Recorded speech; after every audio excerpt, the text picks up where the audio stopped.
Halo teman-teman semuanya, kembali lagi di Yelvi Channel. Nah teman-teman, saat ini saya akan membuat latihan soal tentang PAUD gitu ya. Tapi saya minta maaf sekali bagi teman-teman yang udah terlanjur ujian dan belum sempat nonton video ini ataupun video ini terlewat begitu ya teman-teman ya. Saya minta maaf, semoga hasilnya memuaskan. Bagi yang belum, semoga ini nanti membantu gitu ya teman-teman. Nah, salah satu ranah pawang belajar itu adalah PAUD teman-teman. Selain pendidikan kesetaraan, keaksaraan, PKH, TBM, kemudian pendidikan masyarakat dan lain sebagainya itu ada PAUD gitu ya. Bagi teman-teman yang belum subscribe, boleh subscribe terlebih dahulu, like, komen, dan nyalakan loncengnya biar nggak ketinggalan video-video aku berikutnya ya. Akan saya mulai untuk latihan soal PAUD. Saat pembelajaran tentang bela negara, ada peserta didik yang tidak mau mendengarkan. Ia sibuk bermain dan berlari di dalam ruangan. Apa yang akan Anda lakukan? A. Membiarkannya? Tidak ya. Memarahinya? Tidak ya teman-teman ya. Memintanya untuk duduk tenang? Ayo nak, duduk tenang aja. Tidak bisa nak PAUD seperti itu teman-teman ya. Menegurnya secara terpisah, itu langkah yang paling tepat teman-teman. Jadi kita nggak boleh memarahinya di depan teman-temannya, menegur di depan teman-temannya pun kita nggak boleh. Ya, kita harus menegurnya secara terpisah, gitu ya. Next. Ada siswa PAUD yang sering memanggil dengan sebutan hitam kepada temannya yang dari daerah timur. Hal tersebut merupakan tindakan bullying. Bagaimana menurut pendapatmu? A. Bullying usia anak PAUD memang biasa terjadi. B. Memarahinya di depan teman-temannya. C. Menegurnya karena semua sama ciptaan Tuhan. D. Memintanya untuk membayangkan jika di posisi korban bully. Jawaban yang tepat adalah C. Menegurnya karena semua sama ciptaan Tuhan ya. Kita tidak boleh membiasakan anak untuk melakukan bullying teman-teman. Ketika kita tahu anak itu melakukan bullying, kita harus menegurnya ya. Meskipun itu masih anak-anak, kita harus menegur karena kita harus menciptakan ataupun kita harus mendidik anak-anak kita itu sebagai anak-anak yang anti bullying gitu ya teman-teman ya. Jadi jangan dibiasakan udah biasa masih anak-anak, masih anak kecil wajar, nggak bisa teman-teman ya. Kemudian memintanya untuk membayangkan, nak coba kamu bayangin kalau misalkan kamu yang kulitnya hitam gimana. Anak-anak belum sampai sana ya teman-teman ya. Next. Anda mendapati peserta didik yang belum bisa bicara di usia 5 tahun. Caranya adalah menyampaikan sesuatu itu dengan tantrum. Anda sudah sering bertanya kepada ahli spesialis untuk mengetahui dan cara menangani anak tersebut. Anda juga sudah bertemu dengan orang tuanya untuk menyampaikan hasil dari konsultasi dengan ahli. Tetapi orang tuanya sangat denial dan menganggap anaknya tumbuh seperti anak yang lain. Apa yang akan Anda lakukan? A. Membiarkannya, karena hasil akhir juga nanti yang merasakan orang tua. Memanggil orang tuanya dan bersama-sama bertemu dengan ahli. Memahami orang tua karena tidak peduli dengan anak. Memarahi, Kemudian menganggapnya hal biasa karena memang tidak banyak orang tua yang melek parenting, terlebih untuk menangani anak berkebutuhan khusus. Jawaban yang tepat adalah memanggil orang tuanya dan bersama-sama bertemu dengan ahli. Kenapa? Karena ketika orang tua sudah tidak percaya lagi dengan guru atau pendidik PAUD, Bu, udah dijelaskan, Bu, ini anaknya seperti ini. Mohon maaf untuk perlakuannya harus seperti ini. Ada makanan-makanan khusus yang tidak diperbolehkan, seperti itu ya teman-teman. Tapi orang tuanya kan denial ya. Denial, enggak kok anak saya tuh normal, bisa jalan kok, sama kayak anak-anak lain di usianya. Iya, tapi perkembangannya tuh terhambat. Cuman orang tua enggak paham itu teman-teman. Jadi kita harus memanggil orang tuanya, bertemu dengan ahli. Kita nggak bisa cuma terus jelasin, gini loh Bu, gini-gini. Orang tua masih nggak percaya teman-teman. Kita ajak, yuk ketemu bareng-bareng demi apa? Demi perkembangan anak kita gitu ya. Next. Berikut merupakan cara penanganan yang tepat untuk peserta didik inklusi adalah A. Belajar bersama orang tua untuk perkembangan peserta didik. B. Memanggil pendidik khusus untuk anak inklusi. C. Belajar memahami keinginan anak inklusi. D. Meminta lembaga untuk mengadakan kegiatan parenting. Apa teman-teman kira-kira jawabannya yang tepat? Jawaban yang paling tepat adalah belajar bersama orang tua untuk perkembangan peserta didik, ya. Nanti saya jelaskan. Jadi kalau B memanggil pendidik, nggak mungkin, karena kan masing-masing pendidik udah punya sekolahnya masing-masing. Kalau kita misalkan manggil, Bu, tolong dong di sekolah saya ada ini, jenengan ngajar, gitu, ya nggak bisa, masa kelasnya atau sekolahnya dia ditinggal. Kemudian belajar memahami keinginan anak inklusi. Dia inginnya makan coklat, kita kasih coklat. Dia pinginnya main HP, kita kasih HP. Tidak ya teman-teman ya.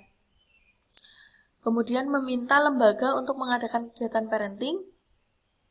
Bisa teman-teman, tetapi ini kurang tepat. Kenapa?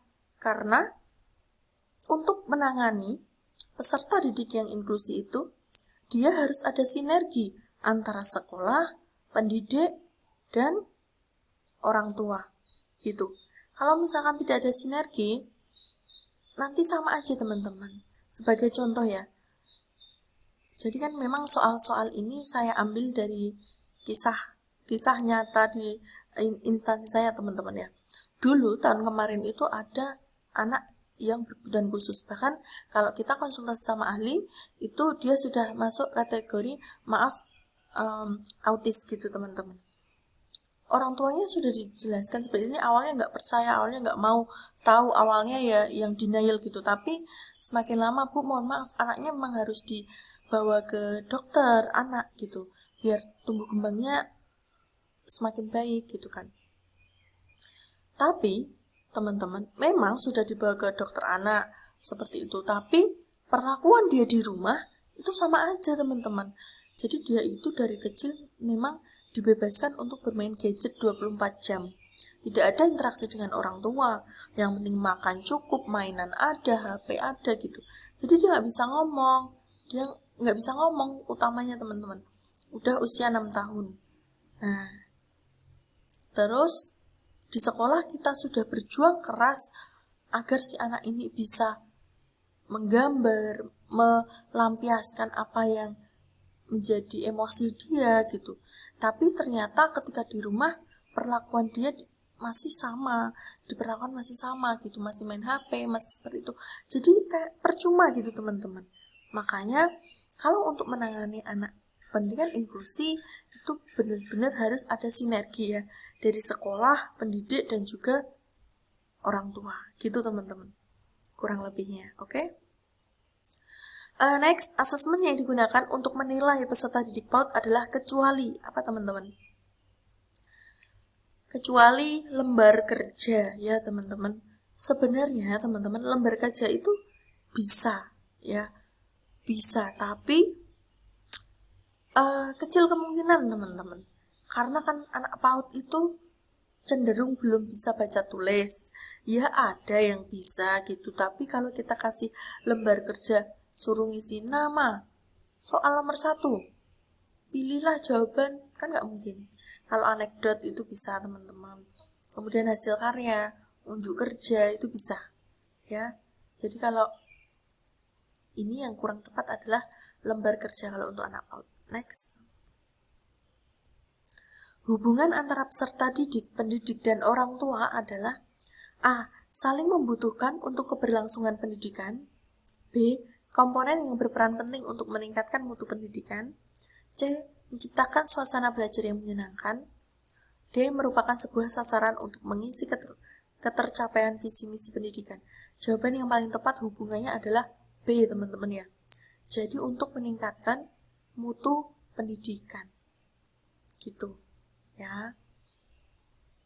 Next. Anda dihadapkan dengan peserta didik yang memiliki gaya belajar kinestetik. Metode pembelajaran apa yang paling tidak efektif dilakukan? Kinestetik teman-teman. Kinestetik itu gerak ya. Jadi anak itu aktif bergerak gitu. Apa metode yang tidak efektif teman-teman? Jawabannya adalah A. Ceramah. Ya. Karena kalau role play, bermain peran itu kan anak-anak justru senang kunjungan lapangan, senang eksperimen, senang. Yang nggak senang pasti ceramah kalau kinestetik. Next.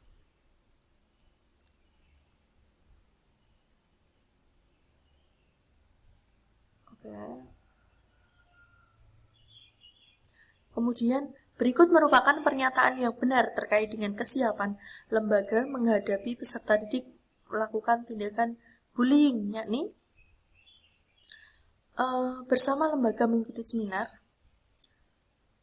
memasukkan materi anti-bullying ke modul ajar, mengadakan parenting agar orang tua mendidik anaknya, bersama orang tua sepakat untuk mengantar anak ke kantor polisi jika melakukan bullying untuk membuat jera. Jawaban yang paling tepat adalah kesiapan lembaga menghadapi peserta didik ya teman-teman. Jadi memasukkan materi anti-bullying ke modul ajar gitu teman-teman. Kalau bersama lembaga mengikuti seminar kan nanti yang tahu cuman gurunya ya. Mesti gurunya dalam penerapan ke anak pun itu masih butuh proses gitu teman-teman. Jadi yang paling tepat gitu ya, paling tepat itu memasukkan materi ke modul ajar gitu. Oke. Kalau bersama orang tua sepakat mengantar anak ke kantor polisi itu hanya sebatas efek jera ya teman-teman ya. Jadi bukan suatu, masa iya kalau misalnya yang melakukan 10 anak gitu terus kita antar mereka semua kan kurang efektif gitu ya. Next. Ada peserta didik PAUD yang sukanya hanya meminta makanan kepada temannya, sedangkan dirinya enggan berbagi makanan kepada temannya. Jika tidak diberi, ia akan marah dan memukul temannya. Hal apa yang bisa Anda lakukan? A. Membiarkannya karena masih anak-anak, melarang temannya berbagi, mengajarinya konsep berbagi, meminta orang tua untuk menjadi role model yang baik. Jawaban yang paling tepat adalah mengajarinya konsep berbagi. Kenapa? Yang pertama, membiarkannya karena masih anak-anak, tidak bisa teman-teman ya. Karena apa? Karena anak-anak kita tuh jangan selalu berlindung di balik kata anak-anak teman-teman. Nggak apa-apa masih anak-anak, nggak apa-apa masih anak-anak, nggak boleh seperti itu. Kalau dia salah, dia salah gitu ya. Terus melarang temannya berbagi, jangan sampai kita memutus kebaikan orang lain teman-teman hanya untuk membuat seseorang itu berubah. Itu belum tentu bisa. Justru malah kita seakan-akan mengajari anak yang lain tuh kayak melarang berbagi gitu loh. Jadi yang paling benar adalah membenarkan yang salah, bukan memutus yang benar. Jadi mengajari konsep berbagi kepada yang keliru. Gitu ya teman-teman ya. Next. Sudah habis teman-teman. Terima kasih banyak. Semoga ini tadi membantu teman-teman ya. Mohon maaf kurang maksimal karena kejar-kejaran teman-teman dengan kegiatan yang lain juga setelah kemarin finalisasi akreditasi, kemudian sebelumnya ada visitasi juga, kemudian ada sekarang lagi revisi BOP juga. Jadi memang jadwalnya padat banget teman-teman. Mohon maaf banget. Semoga video ini membantu bagi yang belum rezekinya atau misalkan belum PG seperti itu enggak apa-apa, enggak masalah. Kalau ada kesempatan lagi boleh dicoba dan semoga berhasil melalui jalan yang berbeda gitu ya teman-teman ya. Saya akhiri, kurang lebihnya mohon maaf. Thank you teman-teman, see you.